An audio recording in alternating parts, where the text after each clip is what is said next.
those who served their country. Celebrations across the country make this a time when peace is finally at hand. It's a time to say, welcome home!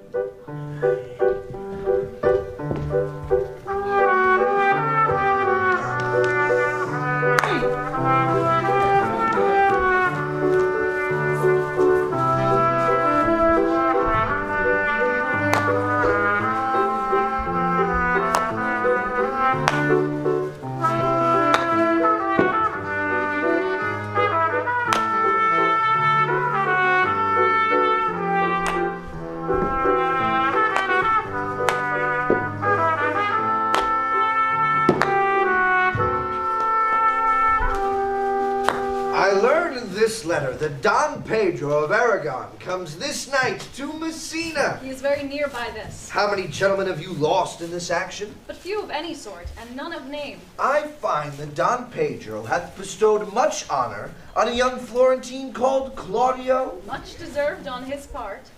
I pray you, is Signor Mountanto returned from the wars, or no? I know none of that name, lady. There was none such in the army of any sort. What is he you ask for, niece? My cousin means Signor Benedict of Padua. Oh, he's returned, and as pleasant as he ever was. I pray you, how many hath he killed and eaten in these wars? But how many hath he killed? For indeed I promise to eat all of his killing. Faith, niece, you tax Signor Benedict too much, but he'll be meet with you. I doubt it not. He hath done good service, lady, in these wars. He hath an excellent stomach. And a good soldier, too, lady. And a good soldier to a lady. But what is he to a lord? A lord to a lord, a man to a man, stuffed with all honorable virtues. It is so indeed. He is no less than a stuffed man. But for the stuffing, well, we are all mortal. You must not, good sir, mistake my niece. There's a kind of merry war betwixt Signor Benedict and her. They never meet, but there's a skirmish of wit between them. Alas, he gets nothing by that. In our last conflict, 4 of his 5 wits went halting off, and now is the whole man governed with 1. I see, lady, the gentleman is not in your books. No. And he were, I would burn my study. But I pray you, who is his companion now? Is there no young squire who will go with him on a voyage to the devil? He is most in the company of the right noble Claudio. Oh, well, he will hang upon him like a disease. God help the noble Claudio. Don Pedro was approached. Good Signor Leonato. Are you come to meet your trouble? Never came trouble to my house. Oh, in the likeness of your grace. You embraced your charge too willingly. I think this is your daughter? Well, her mother hath many times told me so. Are you in doubt, sir, that you had to ask her? Signor Benedict. No, for then were you a child. You have it full, Benedict. Be happy, lady, for you are like an honorable father. If Signor Leonato be her father, she would not have his head on her shoulders for all of Messina, as like him as she is. I wonder that you will still be talking, Signor Benedict. Nobody marks you. What? My dear Lady Disdain, are you yet living? Is it possible Disdain should die when she hath such meat food defeated as Signor Benedict? It is certain. I am loved of all ladies, only you excepted, and I would I could find in my heart that I had not a hard heart, for truly I love none. Oh, a dear happiness to women! I thank God and my cold blood. I am of your humor for that. I had rather hear my dog bark at a crow than a man swear he loves me. God keep your ladyship still in that mind, so some gentleman or other shall scape a predestinate scratched face. Scratching could not make it worse if 'twere such a face as yours were. Well, you are a rare parrot, teacher. A bird of my tongue is better than a beast of yours. I would learn more at the speed of your tongue and so good a continuer, but keep your ways. In God's name I have done. You always end with a jade's trick. I know you of old. That is the sum of all, Leonato. Signor Claudio and Signor Benedict, my dear friend Leonato hath invited you all. I tell him we shall stay here at least a month, and he heartily prays some occasion may detain us longer. Let me bid you welcome, my lord.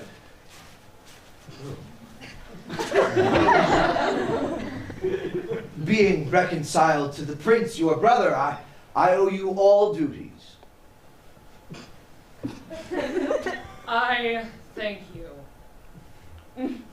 I am not of many words, but I thank you.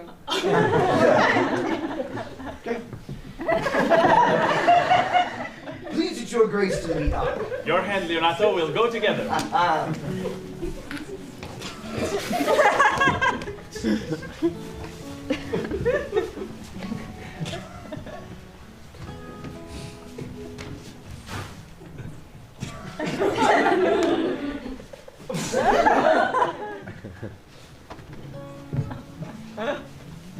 Benedict, didst thou note the daughter of Signor Leonato? I noted her not, but I looked on her. Is she not a modest young lady? Do you question me as an honest man should do, for my simple, true judgment? Speak in sober judgment. Why, in faith, methinks she's too low for high praise and too little for great praise. Only this commendation can I afford her, that were she other than as she is, she were unhandsome. And being only but as she is, I don't like her. Thou thinkst I am in sport. I pray thee tell me truly how thou likest her. Would you buy her, that you inquire after her? Can the world buy such a jewel? Yea, and a case to put it into. In mine eyes, she's the sweetest lady that ever I looked on. I can see yet without spectacles, and I see no such matter. But there is her cousin, and were she not possessed with a fury, exceeds hero in beauty as much as the 1st of May doth the last of December. But I hope you have no intent to turn husband, have you? I would scarce trust myself, though I had sworn the contrary. If Hero would be my wife. Is't come to this? Shall I never see a bachelor of 60 again? What secret hath held you here that you followed not to Leonato? I would your grace would constrain me to tell. I charge thee on thy allegiance. Allegiance. He is in love. With who? Mark how short his answer is. With Hero, Leonato's short daughter. If this were so were it uttered. God forbid it should be so. Amen, if you love her, for the lady is very well worthy. You speak this to fetch me in, my lord. By my troth, I speak my thought. And in faith, my lord, I spoke mine. And by my 2 troths and faiths, I spoke mine. That I love her, I feel. That she is worthy, I know. That I neither know how she should be loved, or feel if she should be worthy, is the opinion that fire cannot melt out of me. I will die in it at the stake. Thou wast ever an obstinate heretic in the despite of beauty. That a woman conceived me, I thank her. That she raised me, I likewise give her the most humble thanks. But because I will not do myself the wrong to mistrust any, I will do myself the right and trust none. I will die a bachelor. I shall see thee, ere I die, look pale with love. With hunger, with sickness, or with anger, my lord, not with love. Ah, well, you will temporize with the hours. In the meantime, good Signor Benedict, repair to Leonato, commend me to him, and tell him I will not fail him at supper, for indeed he hath made great preparations. And so I leave you. My liege, your highness, now may do me good. My love is thine to teach. Hath Leonato any son, my lord? No child but Hero, she's his only heir. Dost thou affect her, Claudio? Oh, my lord. If thou dost love fair Hero, cherish it. And I will break with her and with her father, and thou shalt have her. I know, we shall have reveling tonight. I will assume thy part in some disguise, and tell fair Hero I am Claudio. And in her bosom I'll unclasp my heart. Then to her father will I break, and the conclusion is, she shall be thine. In practice, let us put it presently.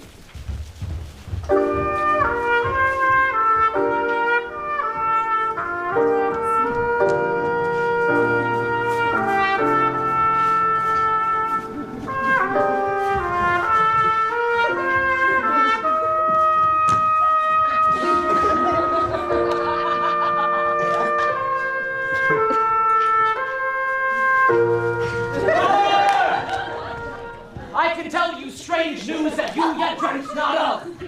Are they good? The prince and Count Claudio walking in mine orchard were thus much overheard by a man of mine.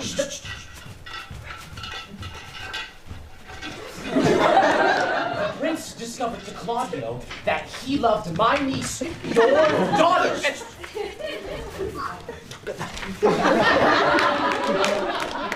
Meant to acknowledge it this night in a dance, and if he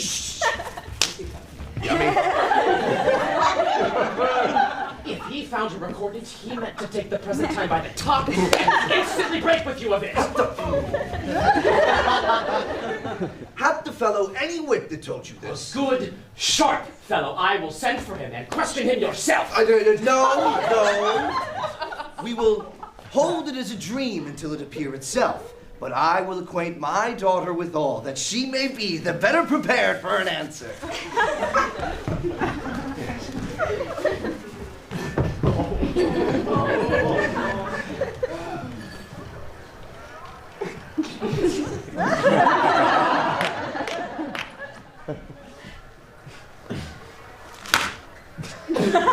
What the good year, my lord? Why are you thus out of measure sad? I cannot hide what I am. I must be sad when I have cause. Yea, but you must not make the full show of this till you may do so without controlment. You have of late stood out against your brother, and he hath newly ta'en you into his graces, where it is impossible you should take true root, but by the fair weather that you make yourself. I had rather be a canker in a hedge than a rose in his grace. Though I cannot be said to be a flattering, honest man, it must not be denied, but I am a plain dealing villain. If I had my mouth, I would bite. If I had my liberty, I would do my liking. In the meantime, let me be that I am and seek not to alter me. Who comes here? What news, Baraccio? I came yonder from a great supper. The prince, your brother, is royally entertained by Leonato, and I can give you intelligence of an intended marriage. Will it serve for any model to build mischief on? What is he for a fool that betroths himself to unquietness? Mary, it is your brother's right hand. Who? The most exquisite Claudio. Even he. A proper squire. And who? Which way looks he? On Hero, the daughter and heir of Leonato. A very forward march chick. How came you to this? I overheard it agreed upon that the prince should woo Hero for himself, and having obtained her, give her to Count Claudio. Come. Come, let us thither. This may prove food to my displeasure. That young startup hath all the glory of my overthrow. If I can cross him any way, I bless myself every way. You both are sure and will assist me? To the death, my lord. We'll wait upon your lordship.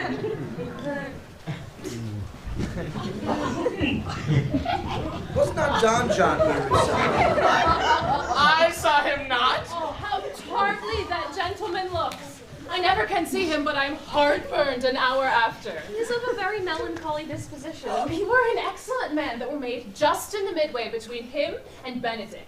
The one says nothing, the other evermore tattling. By my troth, niece, thou wilt never get thee a husband if thou be so shrewd of thy tongue. In faith, she's too cursed. Oh, Lord, I could not endure a husband with a beard on his face. I had rather lie in the woolen. You may light on a husband that hath no beard.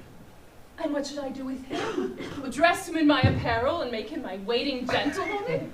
He that hath a beard on his face is more than a youth, and he that hath no beard on his face is less than a man, and he that is more than a youth is not for me, and he that is less than a man, I am not for him. Well, I trust you will be ruled by your father. Yes, faith, it is my cousin's duty to make a curtsy and say, Father, as it please you. And yet for all that, cousin, let him be a handsome fellow, or else make another curtsy and say, Father, as it please me. Well, niece, I hope to one day see you fitted with a husband. Daughter, remember what I told you. If the prince do solicit you in that kind, you know your answer. The revelers are entering, brother. Take good room.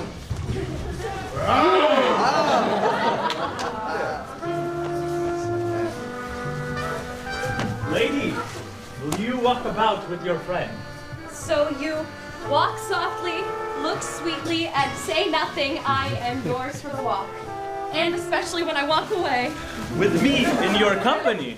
I may say so when I please. And when please you to say so? When I like your favor. Speak low if you speak love. Well, I would you did like me. So would not I for your own sake, for I've many ill qualities. Which is one? I say my prayers aloud. I love you the better, for the hearers may cry Amen. God match me with a good dancer. Amen. And God keep him out of my sight when the dance is done. Answer. Clerk. No more words. The clerk is answered. I know you well enough. You are Senor Antonio. At a word, I am not. I know you by the waggling of your head. To tell you true, I counterfeit him. You could not do him so ill well unless you were the very man. Here's his dry hand, up and down. You are he. You are he. Will you not tell me who told you so? No. You shall pardon me.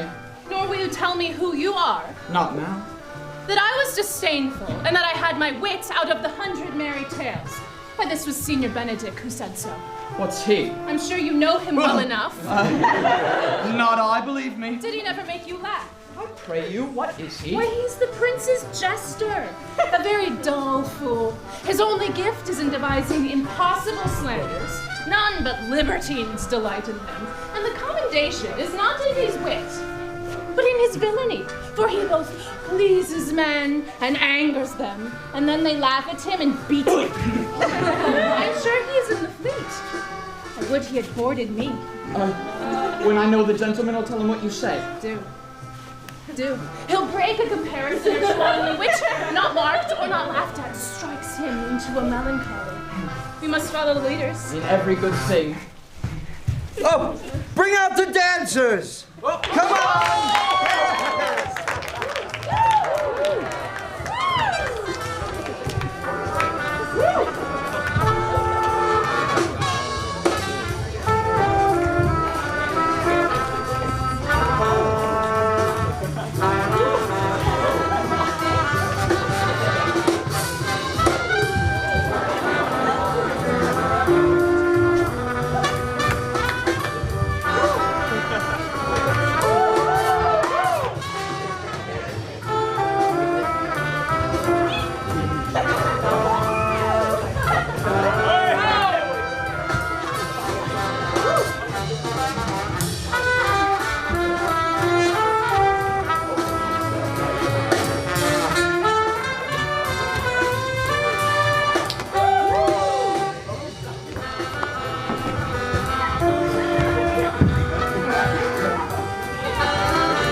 Sure, my brother is amorous on Hero, and half withdrawn with her father to go break with him about it. The ladies follow her, and but one visor remains. And that is Claudio. I know him by his bearing.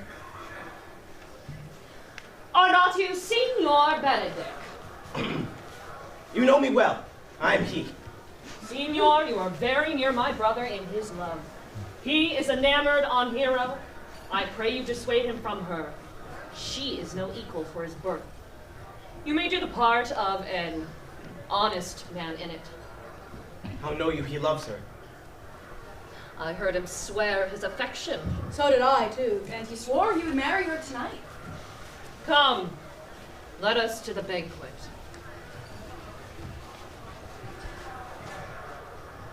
Thus answer I in the name of Benedict. But hear these ill news with the ears of Claudio. 'Tis certain so. The prince woos for himself. Friendship is constant in all other things, save in the office and affairs of love. Farewell, therefore, Hero. Count Claudio! Yea, the same. Come, will you go with me? Whither? Even to the next willow for your business counting, for the prince hath got your hero. I wish him joy of her. Did you think the prince would have served you thus? I pray you leave me!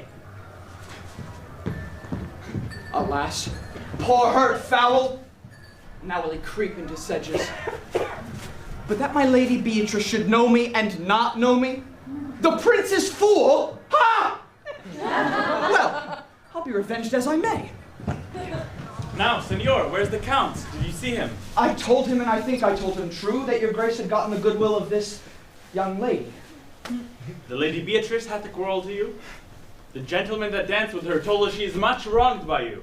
Oh, she misused me past the endurance of a block. An oak, but with one green leaf on it, would have answered her. My very visor began to assume life and scolded her.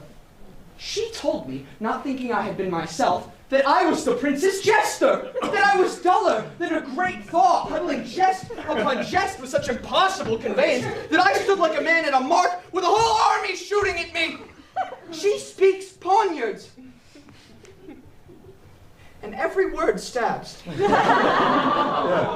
If her breath were as terrible as her terminations, there would be none living near her. She would infect to the North Star. Look, here she comes.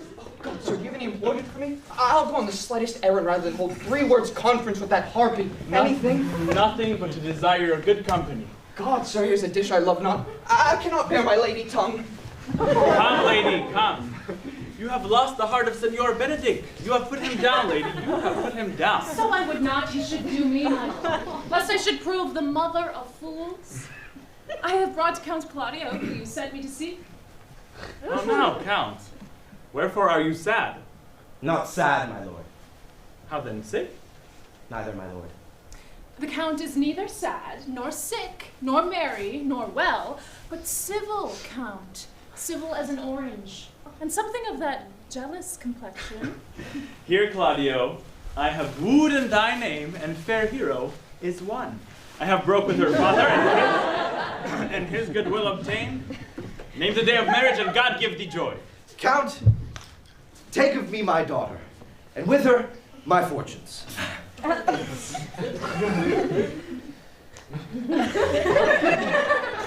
Speak, Count. 'Tis your cue. Silence is the perfectest herald of joy. I were but little happy if I could say how much. Lady, as you are mine, I am yours. I give myself for you and dote upon the exchange. Speak, cousin! Or if you cannot, stop his mouth with a kiss and let him not speak neither.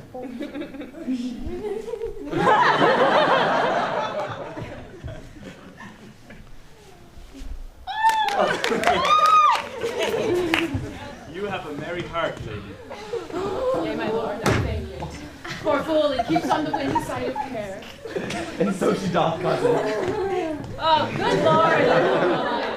Thus goes everyone to the world, but I may sit in a corner and cry, hey-ho for a husband.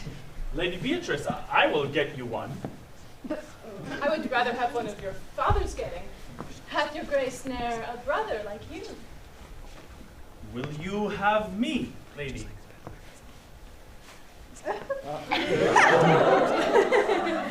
No, my lord. Unless I might have another for working days, your grace is too costly to wear every day. Oh, but I beseech your grace, pardon me. I was born to speak all mirth and no matter. Your silence most offends me, and to be merry best becomes you. For out of question, you were born in a merry hour. No, sir, my lord, my mother cried. But then there was a star danced, and under that was I born. Cousins, God give you joy. Niece, will you look to those things I told you of? Pray mercies on her, by a priest's pardon. By my troth, she's an excellent lady. Oh, there's little of the melancholy element in her, my lord. She cannot endure hear tell of a husband. No, by no means. She mocks all her wooers out of suit. She were an excellent wife for Benedict.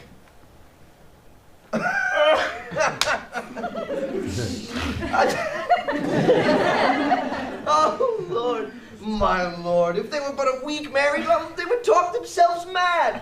Benedict. Count Claudio, when we need to go to church? Tomorrow, my lord. Time goes on crutches till love have all his rights. Oh, not till Monday, my dear son, which is hence a just 7th night, and time too brief to have all things answer my mind. You shake your head at so long a breathing, but I warn thee, Claudio, the time shall not go dully by us. I will, in the interim, undertake one of Hercules' labors, which is to bring Signor Benedict and the Lady Beatrice into a mountain of affection the one with the other. I would fain have it a match, and I doubt not but to fashion it. If you three would but minister such assistance as I give you direction. My lord, I am for you. And I, my lord. And you too, gentle hero. I will do any modest office, my lord, to help my cousin do a good husband. And Benedict is not the unhopefullest husband I know. I will teach her how to humor your cousin, so she shall fall in love with Benedict. And I, with your two helps, will so practice on Benedict that he shall fall in love with Beatrice. If we can do this, Cupid is no longer an archer. His glory shall be ours, for we are the only love gods. Yes. Go in with me, and I will tell you my drift.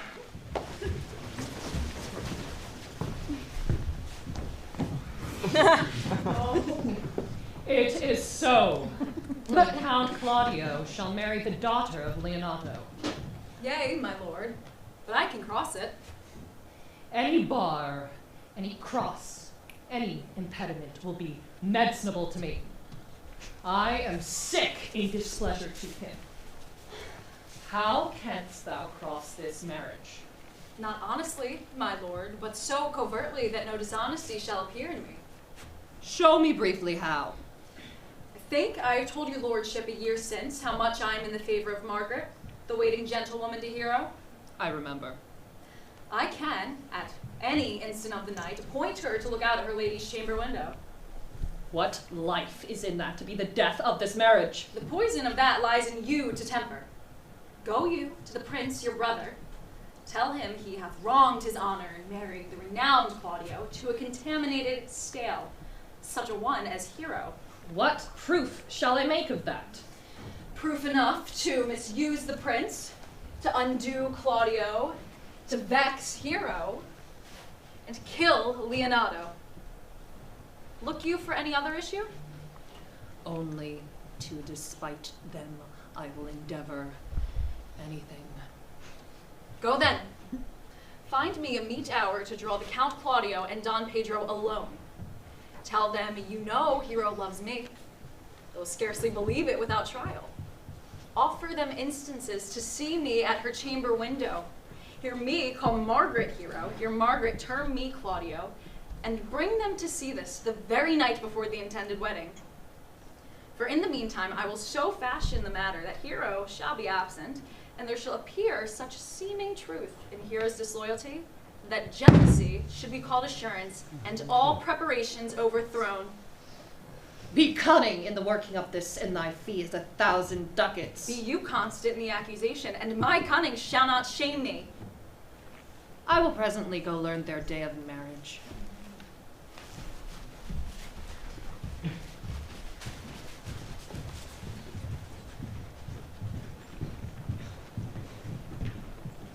I do much wonder how one man, seeing how much another man is a fool when he dedicates his behaviors to love, will, after he hath laughed at such shallow follies in others, become the argument of his own scorn by falling in love. And such a man is Claudio. I have known when there was no music with him but the drum and the fife. And now had he rather hear the tabor and the pipe?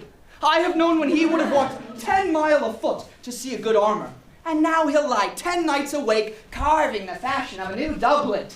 He was wont to speak plain and to the purpose, like an honest man and a soldier.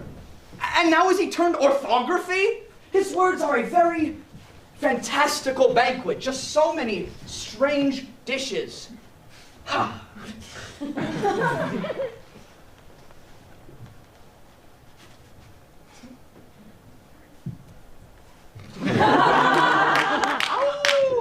I guess, right?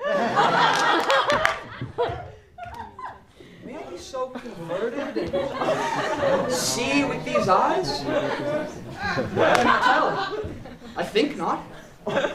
One woman is fair, yet I am well.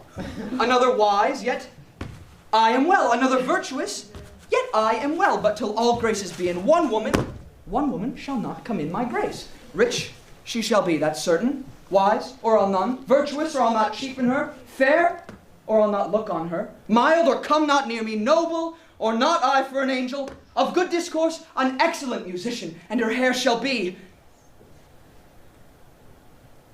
of whatever color pleases God. Prince and Miss your love. I will hide me in the arbor.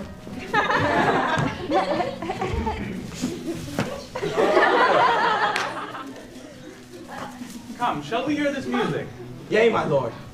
How still the evening is, as hushed on purpose to grace harmony. See you where Benedict hath hid himself. Oh, very well, my lord. Come, Balthazar, we'll hear this song again. Good, my lord, tax not so bad a voice to slander music any more than once. I pray thee, sing, and let me woo no more. Because you talk of wooing, I will sing. Oh, now divine air. Now is his soul ravished. Sigh no more. Sigh no more. Men were deceivers ever. One foot in sea and one on shore. To one thing constant, never. Then sigh not so, but let them go. And be you blithe and bonny, converting all your sounds of woe into hey nani nani. Sing no more ditties, sing no more dumps so dull and heavy. The fraud of men was ever so, since summer first was leafy. Then sigh not so, but let them go, and be you blithe and bonny, converting all your sounds of woe into hey nani nani. Oh, bravo.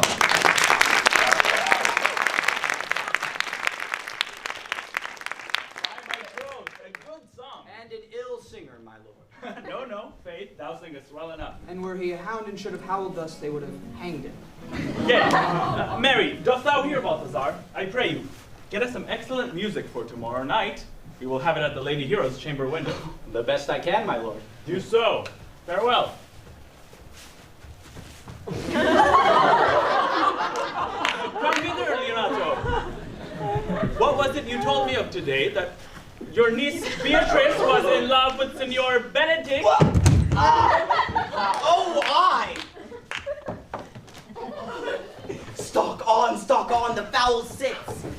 I did never think that lady would have loved any man. No, nor I neither. But most wonderful of her to dote on Signor Benedict, of whom she hath in all outward behaviors seemed ever to abhor. Is it possible? Sits the wind in that corner? By my troth, my lord, I cannot tell what to think of it. But that she loves him with an enraged affection, well, it is past the infinite of thought. Maybe she doth, but counterfeit. Faith, like enough. Oh, God, counterfeit. There was never counterfeit passion so near the life of passion as she discovers it. How? What effects of passion showed she? Oh, well, what effects, my lord? Well, she will sit you. What if, you heard my daughter tell you how. She did indeed. How, I pray? You amaze me. I would have thought her spirit had been invincible against all assaults of affection. I would have sworn it had, my lord, especially against a Benedict.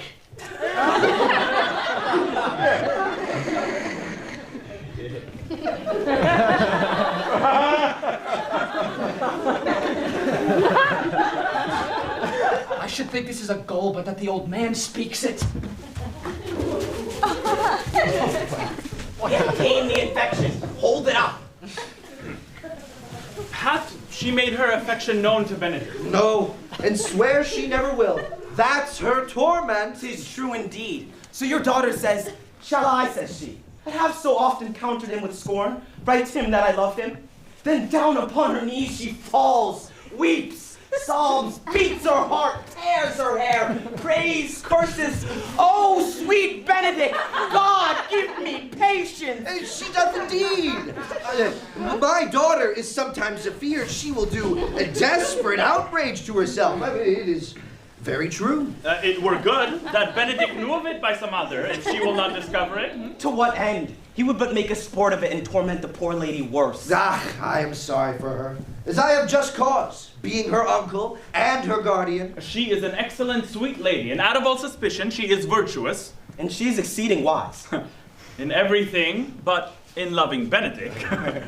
I pray you, tell him of it, and hear what he will say. Were it good, think you? Hero thinks surely she will die, for she says she will die if he love her not. And she says she will die if she make her love known. 'Tis possible he'll scorn it. For the man, as you know all, hath a contemptible spirit. He's a proper man. Very wise. He doth indeed show some sparks that are like wit. And I take him to be valiant. I could wish he would modestly examine himself to see how much he is unworthy so good a lady. Shall we seek out Benedict and tell him of her love? No, never tell him. Let her wear it out with good counsel. Oh, nay, that's impossible. Look, she may wear her heart out first. We will hear further of it by your daughter. Let it cool the while. Oh, my lord, will you walk? Dinner is ready. If you do not dote on her upon this, I will never trust my expectation. Let there be the same net spread for her, that will your daughter and her gentlewoman carry. Let us send her to call him into dinner.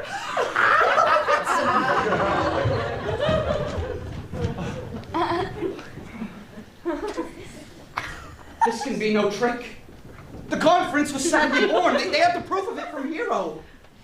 They seem to pity the lady. Seems her affections have their full bent. Love me? Why, it must be requited. I hear who I am censured. They say I will bear myself proudly if I perceive the love came from Beatrice. They say, too, that she'd rather die than show any sign of affection. I did never think to marry. No, I must not seem proud. Happy are they that hear their detractions and can put them to mending. They say the lady is fair. 'Tis true, I can bear witness. And virtuous. 'Tis so, I cannot reprove it. And wise, but for loving me. Troth, it is no addition to her wit, nor no great argument of her folly. For I will be horribly in love with her. I may chance have some odd quirks of wit against me because I have railed so long against marriage, but doth not the appetite alter? A man loves the meat in his youth that he cannot endure in his age. Shall quips and sentences and these paper bullets of the brain awe a man from the career of this humor? No! The world must be peopled. When I said I would die a bachelor, I did not think I should live till I were married. Here comes Beatrice. By this day she's a fair lady. I do spy some marks of love in her.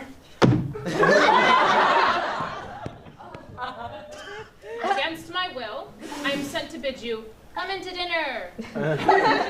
Fair.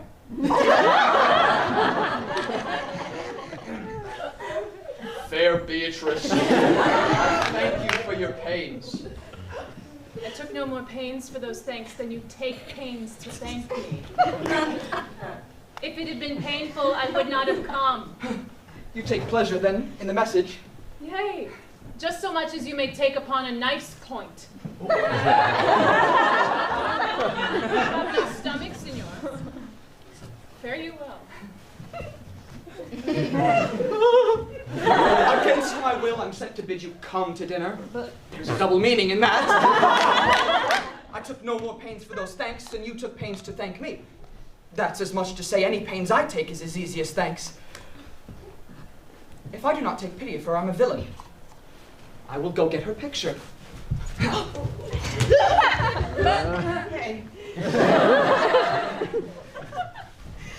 Good Margaret, run thee into the parlor. There shalt thou find my cousin Beatrice proposing with the prince and Claudio. Whisper her ear and tell her I and Ursula walk in the orchard and our whole discourse is all over her. Say that thou overheardst us. I'll make her come, I warrant you, presently.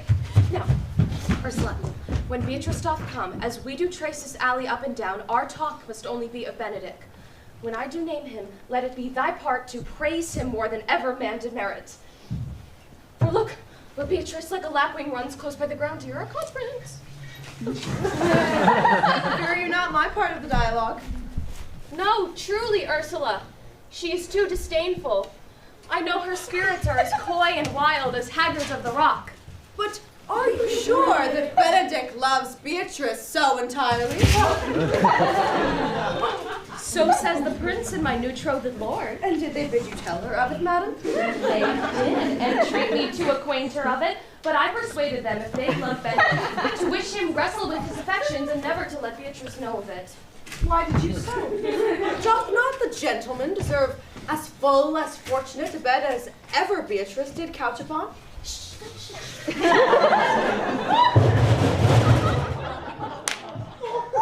Oh, God of love!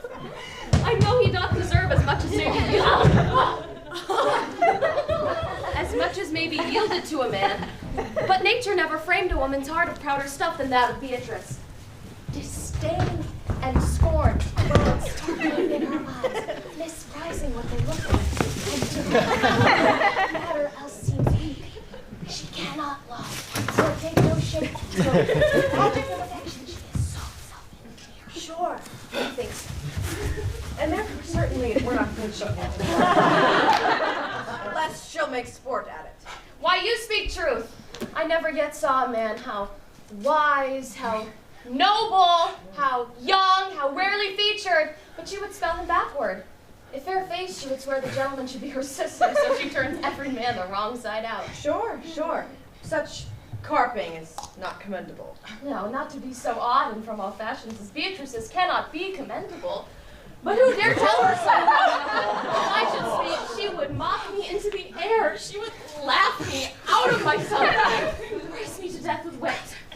Therefore, let Benedick, like covered fire, consume away in sighs. It were better death than die with mobs, which is as bad as die with tickling. Yet tell her of it.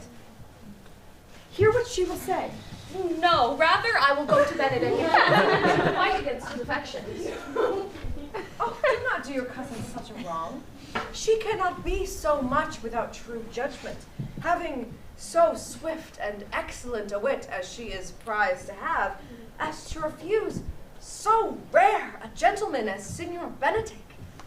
I pray you not be angry with me, madam, speaking my fancy. Signor Benedick, for shape, for bearing, argument, and valor goes foremost in report through Italy. He's the only man. Always accepted, my dear Claudio. When he married, madam? Why, every day tomorrow. Come, go thee in. I will show thee some attires and have thy counsel which is best to furnish me for tomorrow. She's limed, I warrant you. Brief coffer, madam. If it prove, then loving goes by haps. Some Cupid kills with arrows, some with traps.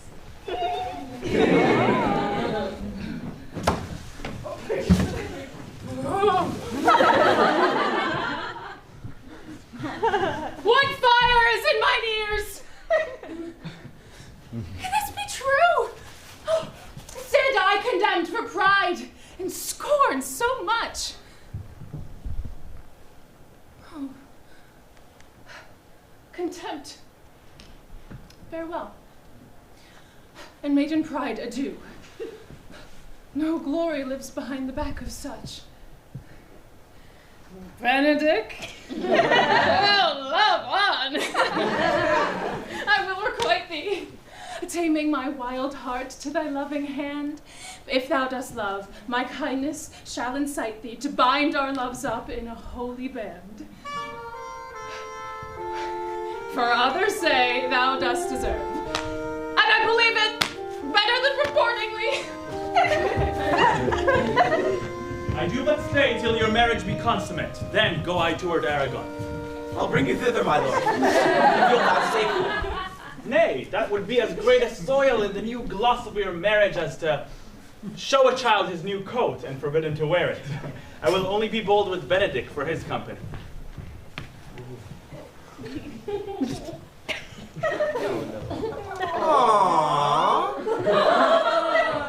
Gallants, I am not as I have been. Oh, so say I. Methinks you are sadder. I hope he be in love. Hang him, truant! There's no true drop of blood in him to be truly touched with love. If he be sad, he wants money. I have the toothache. Draw it. Hang it!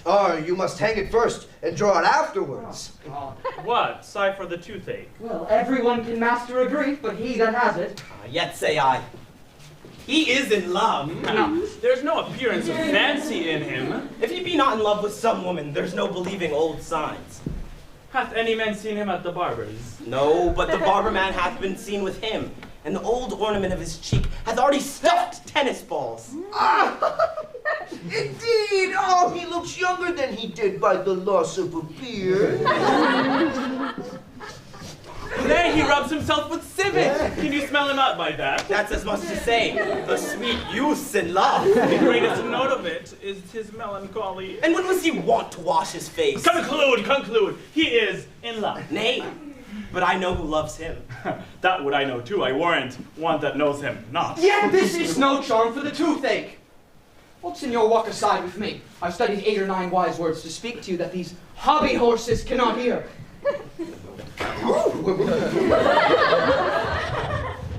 By my life to break with him about Beatrice. 'Tis even so. Hero and Margaret have by this played their part with Beatrice. And then the 2 bears will not bite one another when they meet. My lord and brother, God save you.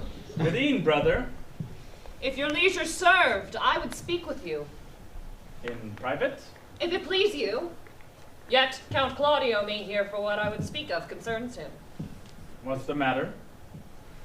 Means your lordship to be married tomorrow? You know he does. I know not that when he knows what I know. If there be any impediment, I pray you discover it.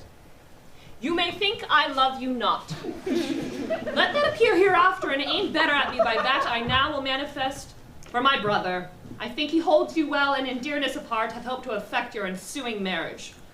Surely suit ill spent and labor ill bestowed. Why? What's the matter? I came hither to tell you the lady is disloyal. Who? Hero? Even she.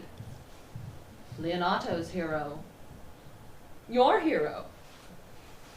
Every man's hero. Disloyal. The word is too good to paint out her wickedness. I could say she were worse. Think you of a worse title, and I will fit her to it. Wonder not till further warrant. Go but with me tonight. You shall see her chamber window entered even the night before her wedding day. If you love her then, tomorrow wed her. But it would better fit your honor to change your mind. May this be so. I will not think it. If you dare not trust that you see, confess not that you know. If you will follow me, I will show you enough, and when you have seen more and heard more, proceed accordingly. If I see anything tonight, why should not marry her? Tomorrow in the congregation where I should wed, there will I shame her. And as I would for thee to obtain her, I will join thee to disgrace her. I will disparage her no farther, till you are my witnesses.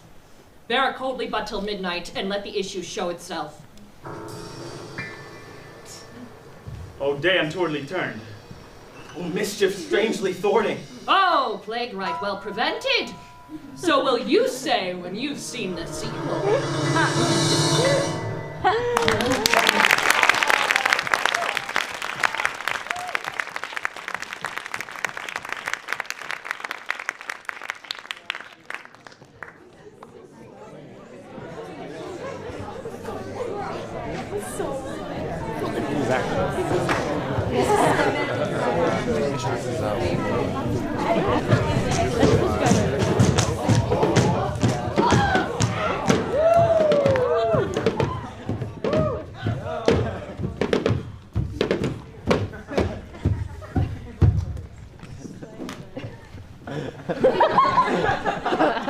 Are you good men enter? Yea, or else it were pity, but they should suffer salvation, body and soul. Nay, That were a punishment too good for them if they should have any allegiance in them, being chosen for the prince's watch. Well, give them their charge, neighbor Dogberry. First, who think you the most desert-less man to be constable? George Seacole, sir, for he can write and read. Come hither, neighbor Seacole. God hath blessed you with a good name. To be a well-favored man is the gift of fortune, but to write and read comes by nature. Both which, Master Constable. You have? I knew it would be your answer. Well, for your favor, sir, I give God thanks, and make no boast of it. As for your writing and reading, let that appear when there's no need of such vanity. You are thought here to be the most senseless and fit man for the constable of the watch. Therefore, bury the lantern. This is your charge. You shall comprehend all vagrom men.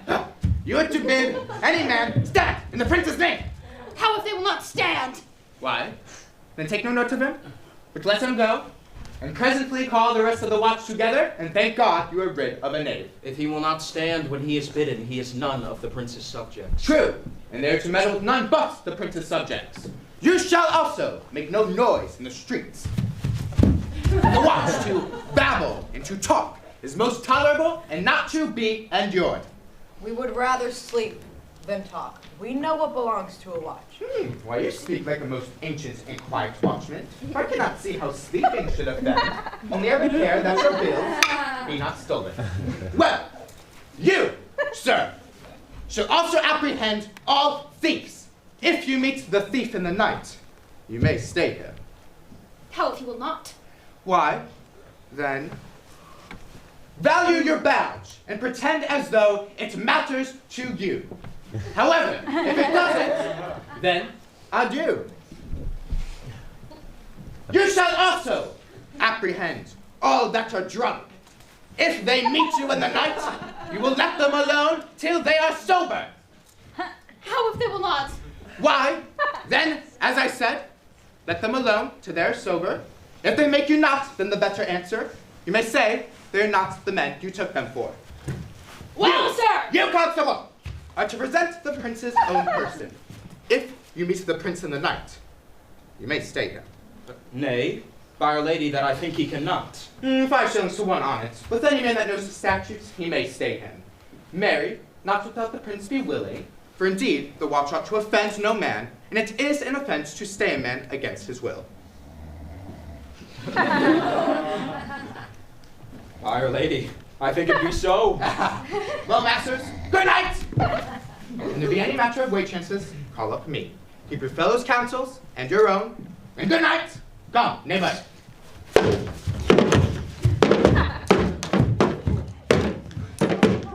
Well, we hear our charge. Let us sit here upon the church bench till 2, and then all to bed. What? Honest neighbors?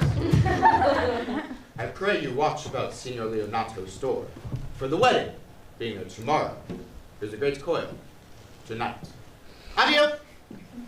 Be vigilant. I beseech you. What do you do with a drunken sailor? What do you do with a drunken sailor? What do you do with a drunken sailor? Early in the morning. What? Conrad! Peace, stir not. Conrad, I say! Here, man, I have my elbow. Mass! And my elbow itched, I thought there'd be a scab follow. I will owe thee an answer for that. And now, on with thy tale. Stay thee close, and I will, like a true drunkard, utter all to thee. Some treason, master. Yet stay close. Therefore know that I have earned of Don John 1,000 ducats. Could any villainy be so dear? I know that deformed. He's been a vile thief this 7 year. He goes up and down like a gentleman. I remember his name. Did thou not hear somebody? No. 'Twas the vein on the house. But know that I tonight have wooed Margaret, the Lady Hero's gentlewoman, by the name of Hero. She leans me out at her mistress's chamber window, bids me 1,000 times good night. I tell this tale vilely. I should first tell thee how the prince, Don John, and Claudio, planted and placed and possessed by my master, did see afar off in the orchard this amiable encounter. And thought they Margaret was hero? 2 of them did, the prince and Claudio, but the devil, my master, knew she was Margaret, and partly by his oaths, which first possessed them, partly by his villainy, partly by his dark night, which did deceive them, but chiefly by my villainy, which did confirm any slander that Don John had made, away when Claudio, enraged, swore he would meet her as he was appointed the next morning at the temple, and there, before the whole congregation, shame her with what he saw her night, and send her home again without a husband. We charge you in the prince's name! Stand! Call up the right master constable! We here have recovered the most dangerous piece of lechery that ever was known in the Commonwealth! We charge you! Let us obey you to go with us! We are like to prove a good commodity to be taken up of these men's bills. The commodity in question, I warn you. Come, we'll obey you.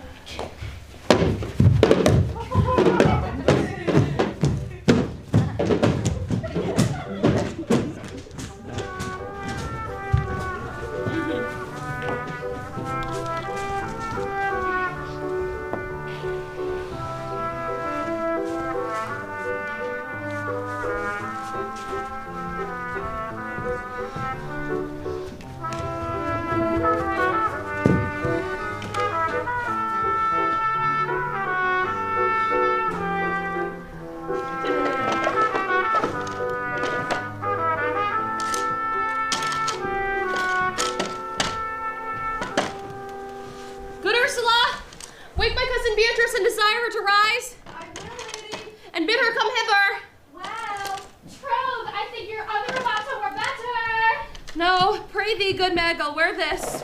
By thy troth's not so good, and I warrant your cousin will say so. My cousin is a fool, and thou art another. I'll wear none but this. God give me joy to wear it, for my heart is exceeding heavy. 'Twill be heavier soon with the weight of a man! Fie upon thee, art thou not ashamed? Good morrow, cuz. Good morrow, sweet hero. 'Tis almost 5 o'clock. 'Tis time you were ready. By my troth, I am exceeding ill. Hey-ho. For a hawk, a horse, or a husband? Or the letter that begins them all. H. God send everyone their heart's desires. These gloves the Count sent me, they're an excellent perfume. I am stuffed, cousin. I cannot smell. There's a goodly catching of cold. Oh, by my troth, I am sick. Get you some of this distilled Cardus Benedictus and lay it to your heart. 'Tis the only thing for a qualm. Benedictus. Why Benedictus? You have some moral in this Benedictus? Moral? By my troth, I have no moral meaning. You may think perchance that I think you are in love. Nay, byre lady, I'm not such a fool to think what I list, nor I list not to think what I can, nor indeed I cannot think, if I would think my heart out of thinking, that you are in love, that you can be in love, that you will be in love. Yet Benedict was such another, and now is he become a man. He swore he would never marry, and yet now, despite his heart, he eats his meat without grudging. And how you may be converted, I know not, but methinks you look with your eyes as other women do. What pace is this that thy tongue keeps? Not a false gallop. Madam, withdraw. The prince, the count, Signor Benedict, and all the gallants of the town have come to fetch you to church. Help to dress me. Good cause, good Meg, good Ursula.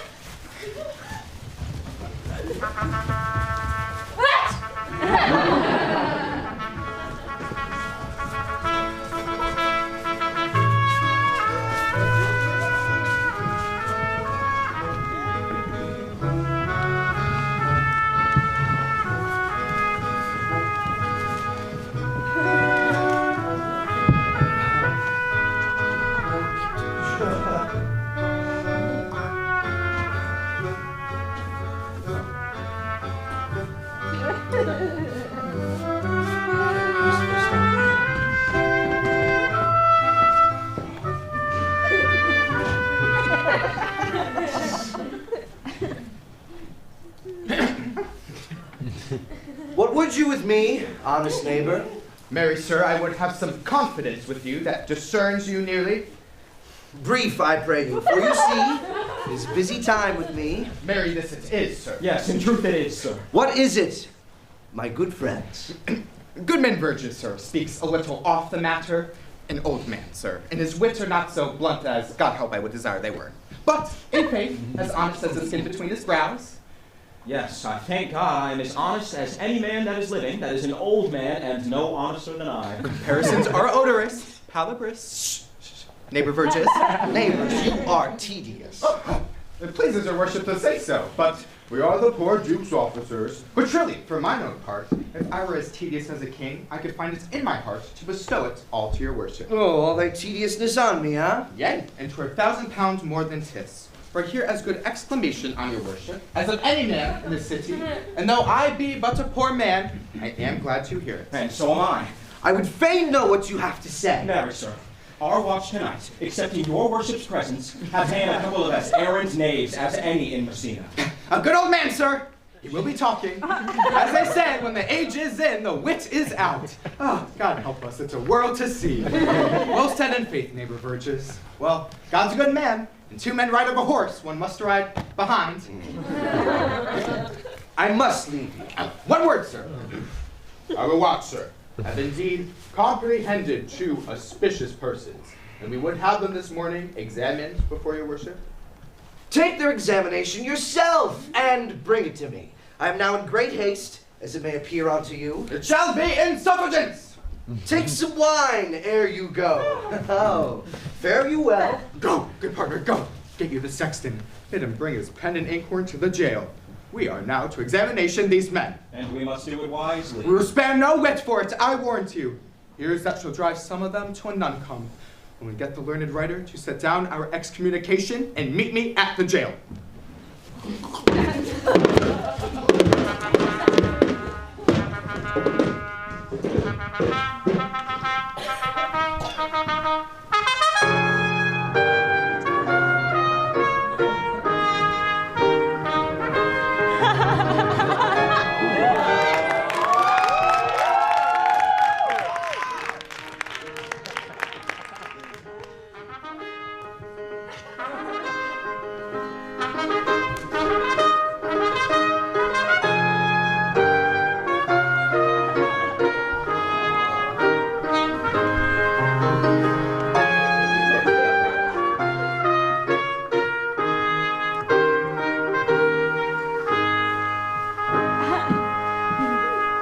Friar Francis, be brief to the plain form of marriage, and you shall recount their particular duties afterwards.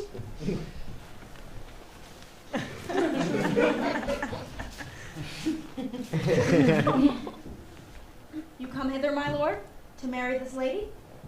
No. To be married to her. Friar, you come to marry her.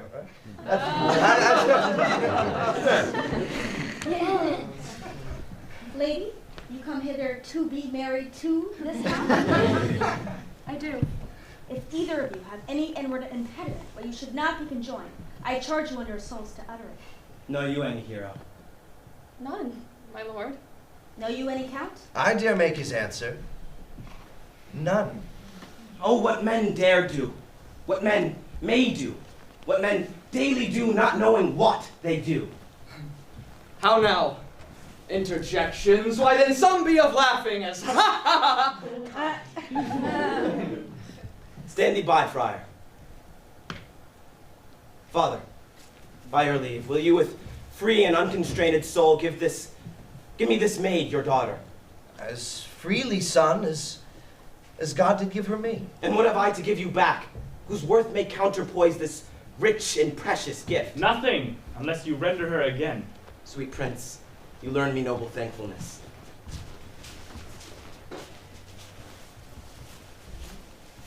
There you go! Take her back again. Give not this rotten orange to your friend. She is but the sign and semblance of her honor. Would you not swear, all that see her, that she were a maid by these exterior shows?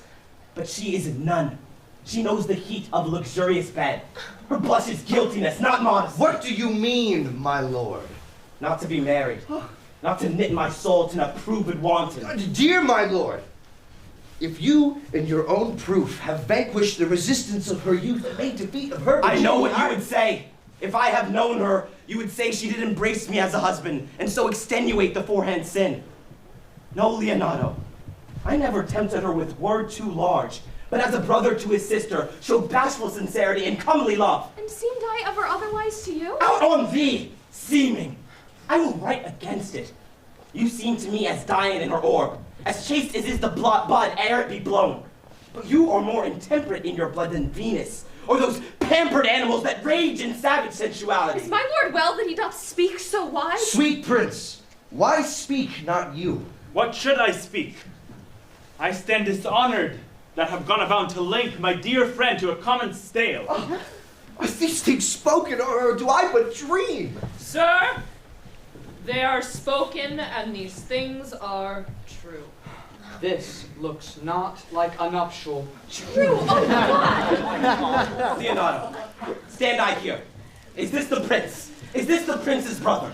Is that face Hero's? Are our eyes our own? All of this is so, but what of this, my lord? Let me but move one question to your daughter, and by that fatherly and kindly power that you have in her, bid her answer truly. I charge thee to do so. As thou art my child. Oh, God defend me, how am I beset? What kind of catechizing call you this? To make you answer truly to your name. Is it not Hero? Who can blot that name with any just reproach? Mary, that can Hero. Hero itself can blot out Hero's virtue. What man was he that talked to you yesternight, out at thy window betwixt 12 and 1? Now, if you are a maid, answer to this. I talked with no man at that hour, my lord. Why then are you no maiden? Leonato, I am sorry you must hear, but upon mine honor, myself, my brother, and this grieved count did see her, hear her, at that hour last night, talk with a ruffian at her chamber window, who hath indeed, most like a liberal villain, confessed the vile encounters they have had 1,000 times in secret. Fie! Fie! They are not to be named, my lord, not to be spoke of. There's not chastity enough in language without offense to utter them.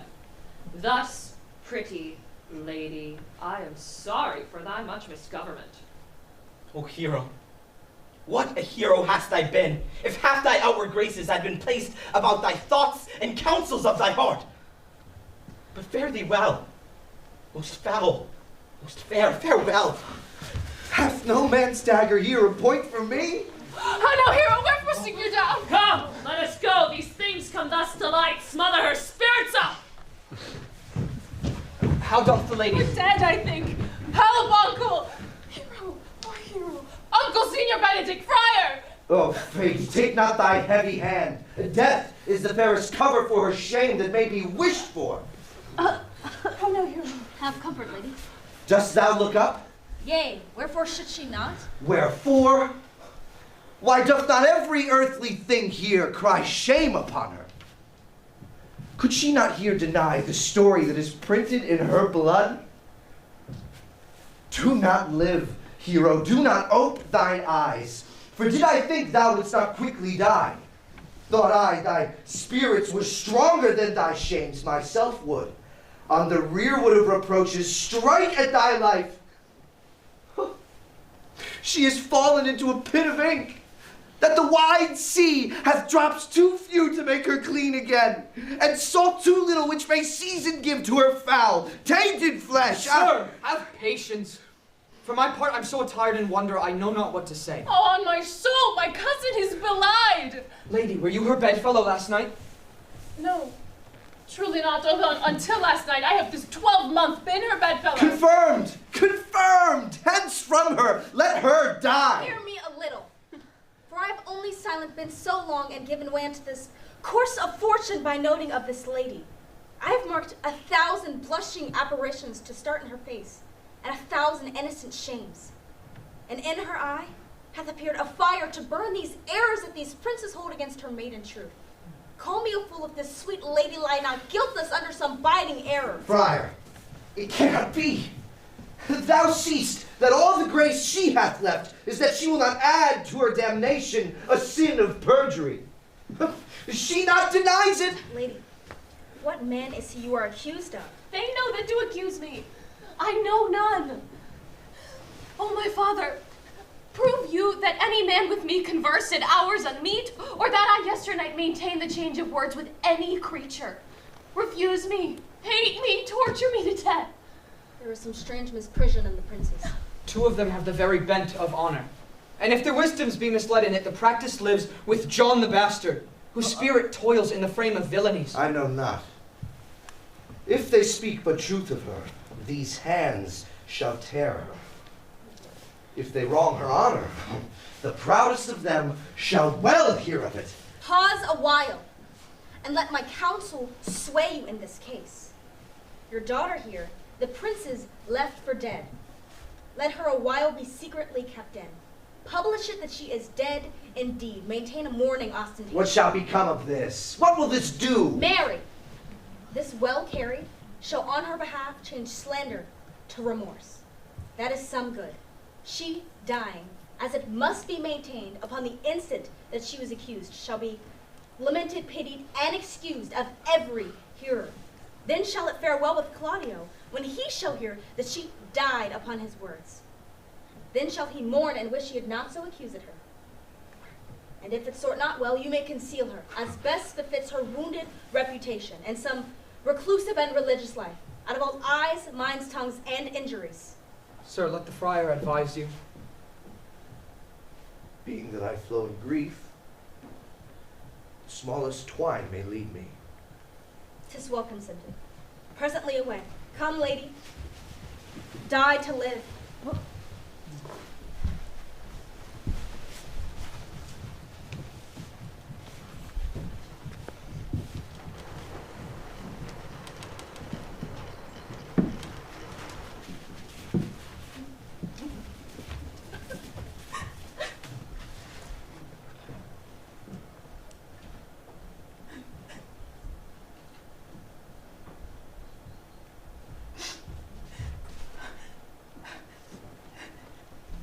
Lady Beatrice, have you wept all this while? Yea, my lord. And I will weep a while longer. I will not desire that. You have no reason. I do it freely. Surely I do believe your fair cousin is wronged. How much might the men deserve of me that would right her? Is there any way to show such friendship? A very even way. No such friend. May a man do it?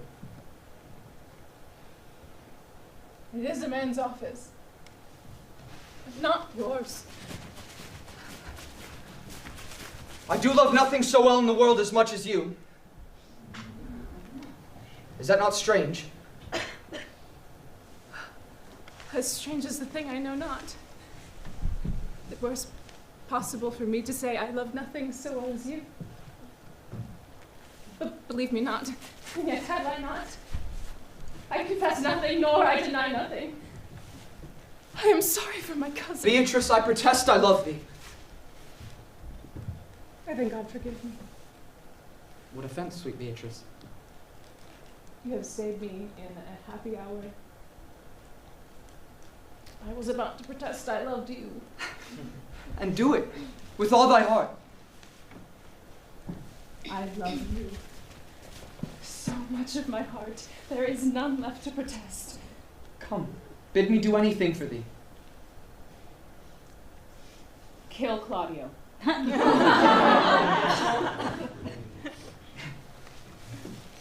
Not for the wide world. You kill me to deny it. Farewell. Tarry, Beatrice! I am gone though I am here.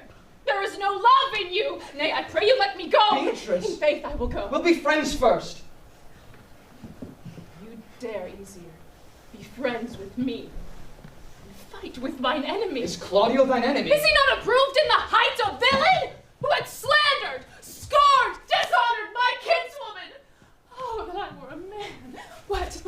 Bear her in hand until they come to take hands, and then with public accusation, uncovered slander, unmitigated rancor, God, that I were a man!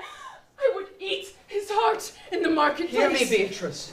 Sweet hero. She is wrong. She is slandered. She is undone. Beatrice. Oh, that I were a man. for his sake. Or I had any friend would be a man for my sake. I cannot be a man with wishing. Therefore I will die a woman with grieving. Tarry, Beatrice! By this hand I love thee. Use it for my love. Some other way than swearing by it. Think you in your soul the Count Claudio hath wronged Hero? Yea. As sure as I have a thought or a soul. Enough! I am engaged. I will challenge him. I will kiss your hand. And there I leave you. By this hand Claudio shall render me a dear account. As you hear of me, so think of me. Go comfort your cousin. I must say she is dead. And so farewell.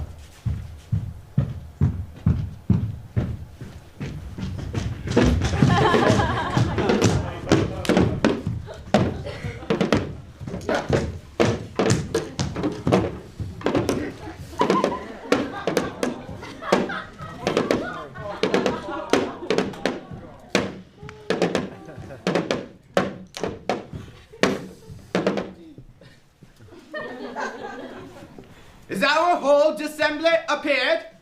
Oh, a stool and a cushion for the sexton.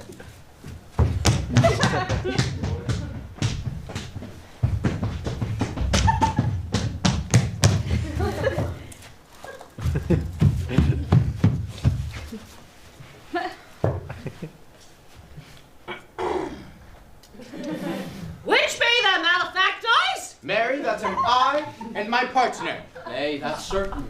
We have the exhibition to examine. But which are the offenders that are to be examined? Let them come before Master Constable. Yeah.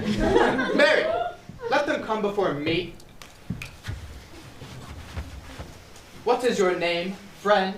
Baraccio. Pray, write down, Buff.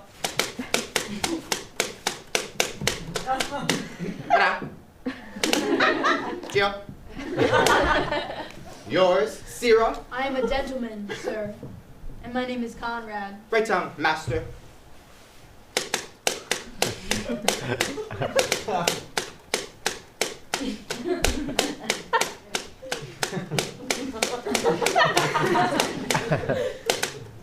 Gentlemen. Conrad. Master, do you serve God? Yea, sir. We hope. Write down that they hope they serve God, and write God first, for God defend what God should go before such villains.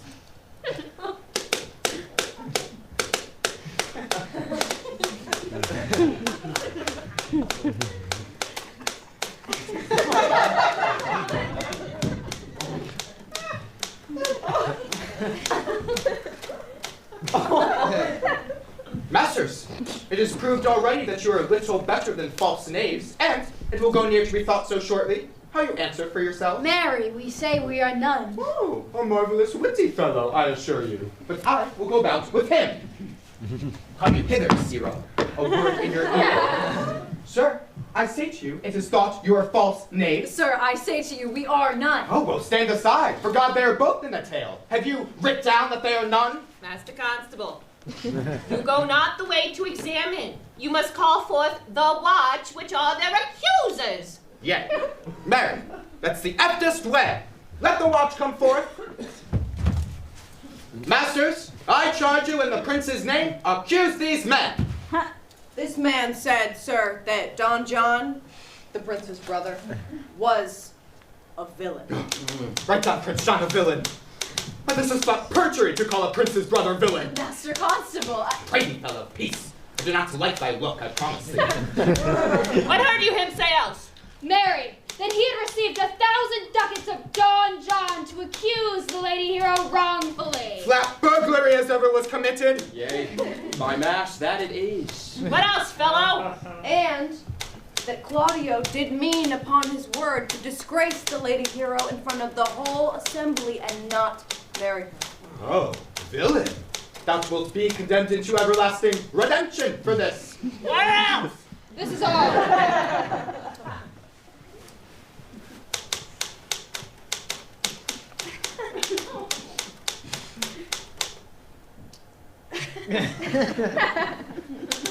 And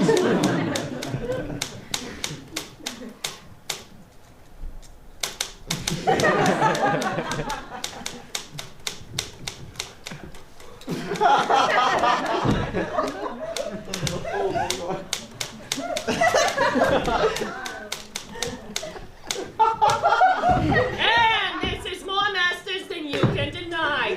Prince John is this morning secretly stolen away. Hero was in this manner accused, in this very manner refused, and upon the grief of this suddenly died. Master Constable, let these men be bound and brought to Leonato's. I will go before and show him your examination. Come, let them be opinion! Just let them be in the hands. Off, coxcomb. Woo! Scots my life! Where's the sexton? Let him write down the prince's office of coxcomb. Come, bind him, thou naughty butcher. Away, you are an ass. You are an ass.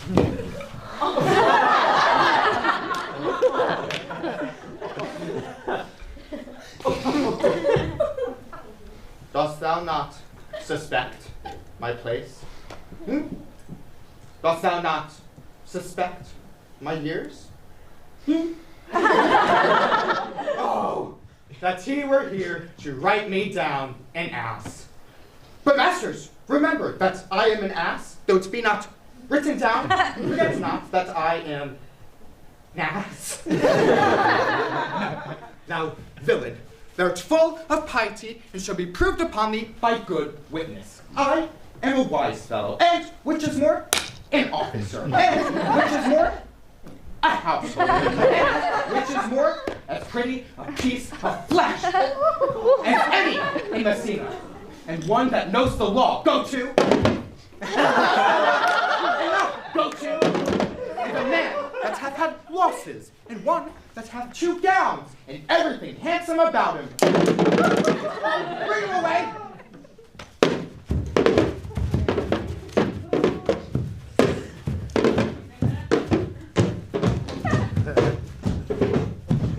Oh, that I had been writ down an ass.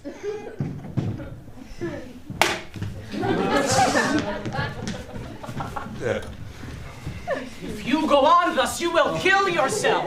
And 'tis not wisdom thus to second grief against yourself. I pray thee, cease thy counsel.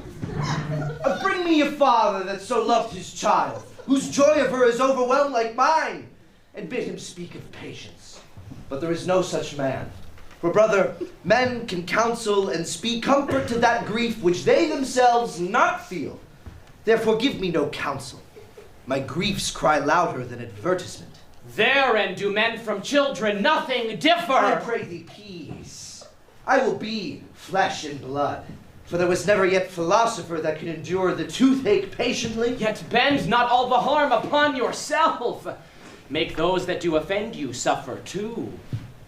There, thou speak'st reason. Nay, I will do so. My soul doth tell me Hero is belied, and that shall Claudio know, and so shall the prince, and all that thus dishonor her. Here comes the prince and Claudio hastily. Good evening. Good evening. Good day to both of you. Hear you, my lords. We have some haste, Leonato. Some haste, my lord. Well, fare you well, my lord. Are you so hasty now? Well, all is one. Nay, do not quarrel with us, good old man. If he could right himself with quarreling, some of us would lie low. Mary, thou dost wrong me, thou dissembler, thou! Nay, I fear thee not. Mary, beshrew my hand if it should give thy age such cause of fear. Tush, tush, man. Never fleer and jest at me. I speak not like a dotard, nor a fool. No, Claudio, to thy head. Thou hast so wronged mine innocent child and me that I am forced to lay my reverence by, and, with gray hairs and bruise of many days, do challenge thee to trial of man. I say thou hast belied mine innocent child. Thy slander hath gone through and through her heart, and she lies buried with her ancestors. Oh, in a tomb where never slept scandal. Save this of hers, framed by thy villainy. My villainy? Thine, Claudio, thine, I say. You say not right, old man. My lord, I will prove it on his body if he dare. Away! I will not have to do with you. Canst thou so doft me? Thou hast killed mine innocent child. If thou shalt kill me, thou shalt kill a man. He shall kill 2 of us, and men indeed, but that's no matter. Let him kill 1 first. Win me and wear me. Let him answer me. Brother. Come! Follow me. Sirrah, come. Follow me. Brother. Content yourself. God knows I loved my niece, and she is dead. Slandered to death by villains that dare as well answer a man indeed, as I dare take a serpent by the tongue. Boys. Whoa. Apes. Braggarts. Jacks. Milksops. The Brother Anthony. Shambling to outfacing fashion monging boys. But Brother Anthony. Come, 'tis no matter. Do not you meddle. Let me deal in this. Gentlemen both, we will not wake your patience. My heart is sorry for your daughter's death, but on my honor she was charged with nothing but what was true and full of proof. My lord. I will not hear you. No? Come, brother. Away. I will be heard. And shall. For some of us will smart for it.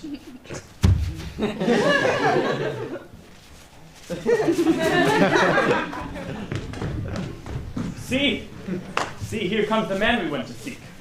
Now, senor, what news? Good day, my lord. Welcome, senor. You're almost come to part, almost a fray. We'd like to have had our 2 noses snapped off with 2 old men without teeth. Leonato and his brother. What thinkest thou? Had we fought, I doubt we would have been too young for them. In false quarrel, there's no true valor. I came to seek you both. We have been up and down to seek for thee, for we are high-proof melancholy, and would fain have it beaten away. Wilt thou use thy wit? It is in my holster. Shall I draw it? Dost thou wear thy wit by thy side? Never any did so, though very many have been beside their wit. Prithee, draw to pleasure us. As I'm an honest man, he looks pale. Art thou sick or angry? What courage, man! What though care killed a cat? Thou hast mettle enough in thee to kill care. Sir, I will meet your wit in the career, and you charge it against me. I pray you choose another subject. By this light, he changes more and more. I think he be angry indeed. Shall I speak a word in your ear? God save me from a challenge. You are a villain. I jest not. I will make it good how you dare, with what you dare, and when you dare. Do me right, or I'll protest your cowardice. You have killed a sweet lady, and her death will fall heavy on you. Let me hear from you. Well, I will meet with you, so I may have good cheer. Fare you well, boy. You know my mind. I'll leave you now to your gossip-like humors. My lord, for your many courtesies, I must thank you. I must discontinue your company. Your brother, the bastard, is fled from Messina. You have among you killed a sweet and innocent lady. And for my lord Lapbeard here, he and I shall meet. And until then, peace be with him. He's in earnest. In most profound earnest. And I'll warrant for the love of Beatrice. And hath challenged thee. Most sincerely. But did he not say my brother was fled?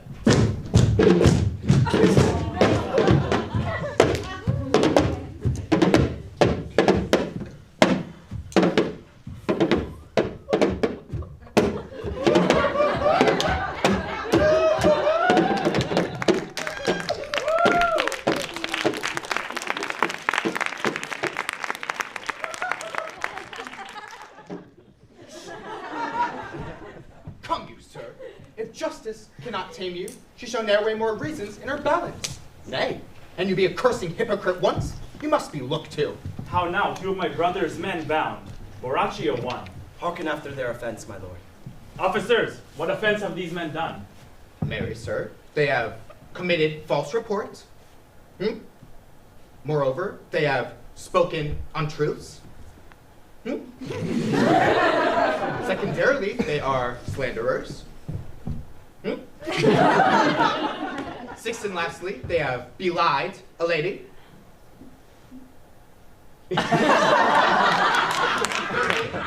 verified unjust things. And to conclude, they are lying knaves. First, I ask thee what their offense. Thirdly, I ask thee what they have done. Sixth and lastly, I ask thee why they are committed, and to conclude what you lay to their charge. Rightly reasoned, and in his own division. Who have you offended, masters, that you are thus bound to your answers? This learned constable is too cunning to be understood. What's your offense? Sweet prince, let me go no farther to mine answer. Do you hear me, and let this count kill me? I have deceived even your very eyes. What your wisdoms cannot discover, these shallow fools brought to light, who in the night overheard me confessing how Don John, your brother, incensed me to slander the lady hero. How you were brought into the orchard and saw me court Margaret in hero's garments. How you disgraced her when you should marry her. My villainy they have upon record, which I had rather seal with my death than repeat over to my shame.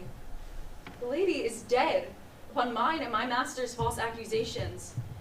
And briefly, I desire nothing but the reward of a villain. Runs not this speech like iron through your blood? I've drunk poison while he's uttered it.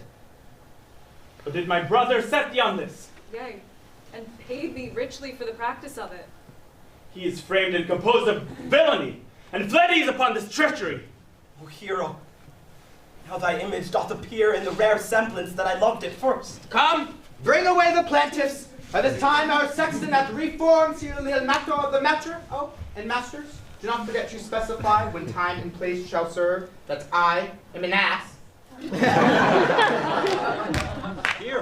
Here comes Master Signor Leonato, and the sexton, too. Which is the villain? Let me see his eyes, so that when I note another man like him, I may avoid him. Which of these is he? If you would know your wronger, look on me. Art thou the slave that with thy breath killed mine innocent child? Yea, even I alone. No.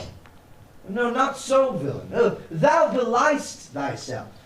Here stand a pair of honorable men. The third is fled that had a part in it. I thank you, princes, for my daughter's death. Record it with your high and worthy deeds. 'Twas bravely done, if you bethink you of it. I know not how to pray your patience, yet I must speak. Choose your revenge yourself. Impose me to what penance your invention can lay upon my sin. Yet sinned I not in but mistaking. By my soul nor I, and yet, to satisfy this good old man, I would bend under any heavy weight he'll enjoin me to. I cannot bid you bid my daughter live. That were impossible. But I pray you both, possess the people in Messina here how innocent she died. And if your love can labor aught in sad invention, hang her an epitaph upon her tomb tonight, and come you to my house tomorrow morning. And since you cannot be my son-in-law, be it my nephew. My brother hath a daughter, almost the copy of my child instead, and she alone is heir to both of us. Give her the right you should have given her cousin, and so dies my revenge. O noble sir, your overkindness doth wring tears from me. I do embrace your offer, and dispose of henceforth poor Claudia. Until tomorrow morning, then, my lord, I expect your coming. Tonight, I leave you. This naughty man shall face to face be brought with Margaret, who I believe is packed in all this wrong, hired to it by your brother. No, by my soul she was not, nor knew not what she did when she spoke to me, but always hath been just and virtuous in anything that I do know by her. Oh, that is... Moreover, sir, this plaintiff here, the offender, did call me ass. I beseech you, let it be remembered in his punishment. I thank thee for thy care and honest pains. I praise your worship. It speaks like a most thankful and reverent youth. Oh, silly. Take 20.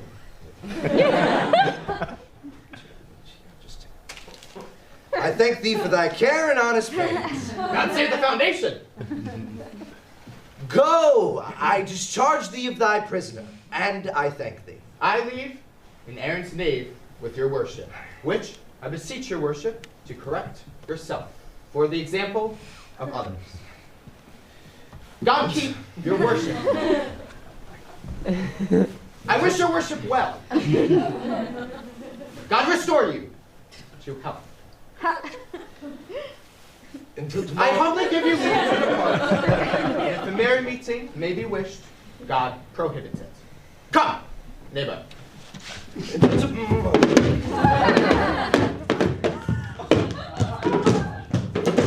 tomorrow morning, then, my lords.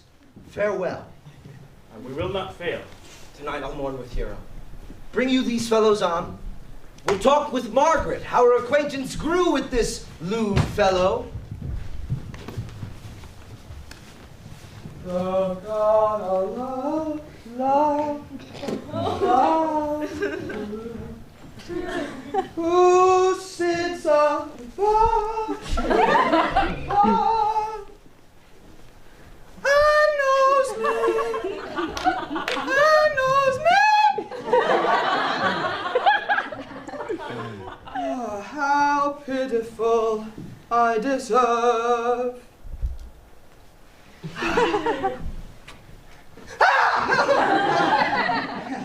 Sweet Mistress Margaret, deserve well at my hand by helping me to the speech of Beatrice. Will you then write me a sonnet in praise of my beauty? In such high style, Margaret, that no man living shall ever come over it. For in most comely truth thou deservest it. To have no man come over me. Why? Shall I always keep below stairs? Thy wit is as quick as the greyhound's mouth, Margaret, it catches. And yours as blunt as the fencer's foils, which hit, but hurt not. A most manly wit, Margaret, it will not hurt a woman. And so I pray thee, call Beatrice. Well, I will call Beatrice to you, who I think hath legs. And therefore will come the God of love!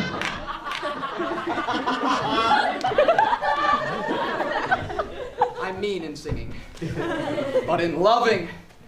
Mary, I cannot show it in rhyme. I have tried. I can find no rhyme for lady, but baby. An innocent rhyme. For scorn, horn, a hard rhyme. School, fool, a babbling rhyme. Very ominous endings. No, I was not born under a rhyming planet, nor I cannot woo in festival terms. Sweet Beatrice, wouldst thou come when I called thee? Yes, senor. And depart when you bid me. Oh, but stay till then. Then is spoken. Fare you well now. Beatrice? What?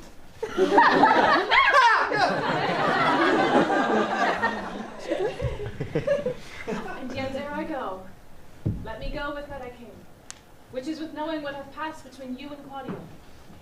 Only foul words, and thereupon I will kiss thee. Foul words is but foul wind, and foul wind is but foul breath, and foul breath is noisome. Therefore, I will depart unkissed. Thou hast frighted him out of his right sense, so forcible is thy wit. But I must tell thee plainly, Claudio undergoes my challenge, and either I must shortly hear from him or I will subscribe him a coward. And now tell me, for which of my bad parts didst thou first fall in love with me? For them all together, which maintained so politic a state of evil that they will not admit any good part to intermingle with them. But for which of my good parts did you first suffer love from me? Suffer love. A good epithet, I do indeed suffer love, for I love thee against my will. Oh, in spite of your heart, I think. Alas, poor heart, if you spite it for my sake, I will spite it for yours. For I will never love that which my friend hates. Thou and I are too wise to woo peaceably. It appears not in this confession. And now tell me, how doth your cousin? Very ill. And how do you? Very ill, too. Well, serve God, love me, and mend, and there I will leave you. For here comes one in haste. Madam, you must come to your uncle, yonder's old coil at home. It is proven that the Lady Hero hath been falsely accused, the Prince and Claudio mightily abused, and Don John is the author of all, who is fled and gone. Will you come presently? Will you go hear this news, senor? I will live in thy heart, die in thy lap, and be buried in thy eyes. And moreover, I will go with thee to thy uncle's.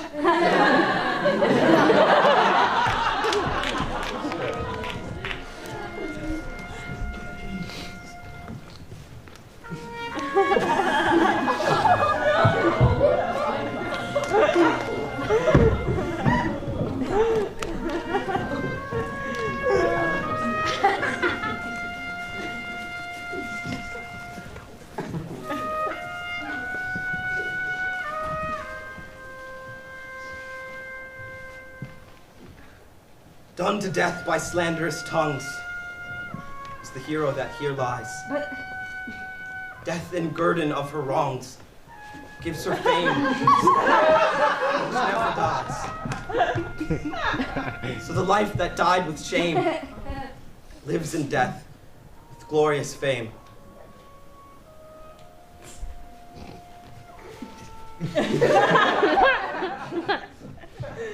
Hang thou there upon thy tomb, praising her when I am dumb.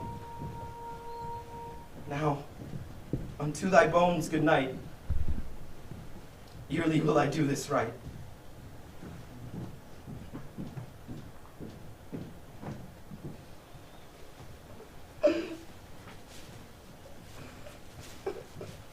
Come, let us hence and put on other weeds, and then to Leonato's we will go.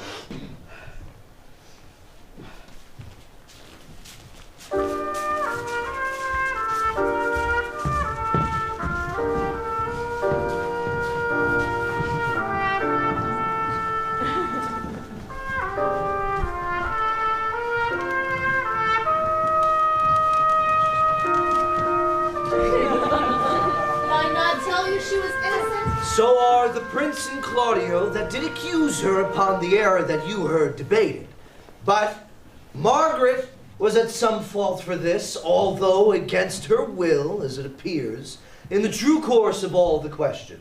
Well, I am glad that all things sort so well. And so am I, being else by faith enforced to call a young Claudio to a reckoning for it. Well, daughter, and you gentlewomen all, withdraw into a chamber, and when I call for you, come hither, masked.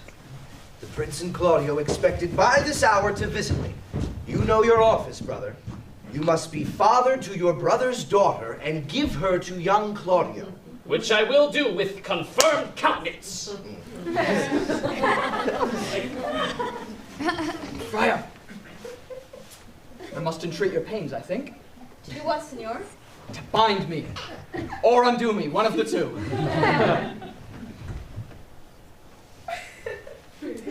Signor Leonardo, truth it is, good signor, your niece regards me with an eye of favor. That I my daughter lent her, 'tis most true. And I requite her with an eye of love. The sight whereof you had from me, the prince, and Claudio. But what's your will? Your answer, sir, is enigmatical. But for my will is that your good will may stand with ours, to this day be conjoined in the state of honorable marriage. In which, good friar, I shall desire your help. My heart is with your liking. And my help. Here comes the Prince and Claudio. Good morrow to this fair assembly. Good morrow, Prince. Good morrow, Claudio. We here attend you. Are you yet determined today to be married with my brother's daughter? Yes, sir. Call her forth, brother. Here's the friar ready. Why, what's the matter that you have such a February face, Benedict? So full of frost, of storm, and cloudiness. I think he thinks upon the savage bull. Tush, fear not, man. We'll tip thy horns with gold, and all Europa shall rejoice at thee, as once Europa did at lusty Jove, when he would play the noble beast in love. Bull Jove, sir, had an amiable low, and some such bull leapt your father's cow, and got a calf in the same noble feat, much like to you. For you have just his bleat. For this I owe you. Here come the other reckonings.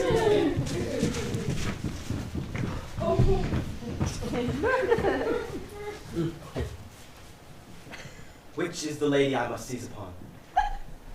The same as she. And I do give you her. Why then, she is mine. Sweet, let me see her face. No. No.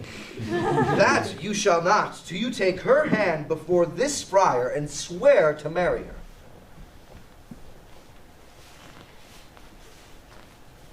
Give me your hand before this holy friar. I am your husband, if you like of me. And when I lived, I was your other wife. And when you loved, you were my other husband. Another hero. One one hero died defiled, but I do live, and surely as I live, I am a maid. The former hero. She died, my lord, whilst her slander lived. All this amazement can I qualify. When after that the holy rites are ended, I'll tell you largely of fair hero's death. Meantime, let wonder seem familiar. And to the chapel, let us presently. Soft and fair, friar. Which is Beatrice?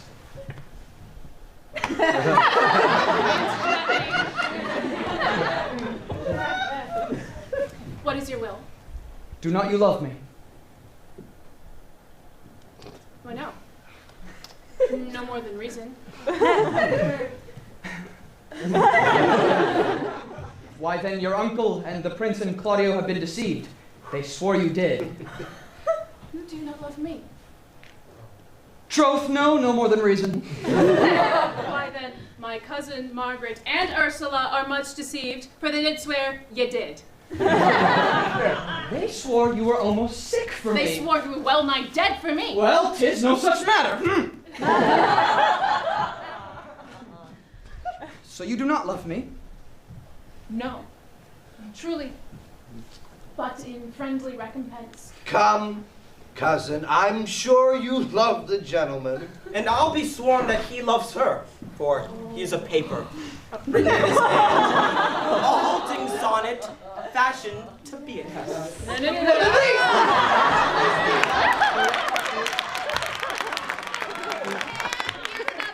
Stole from my cousin's pocket, writ in her hand, containing her affection to Benedict. Ooh.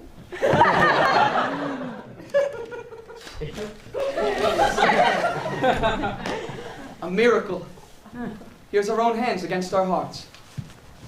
Come, I will have thee. But by this light I take thee for pity. I would not deny you, but by this day I yield upon great persuasion, and partly to save your life, for I was told you were in a consumption. Peace. I will stop your mouth. Oh.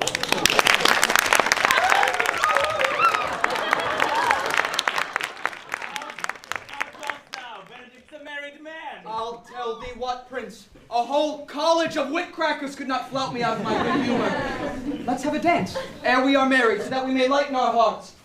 Play music. Prince, thou art sad. Get thee a wife. Get thee a wife.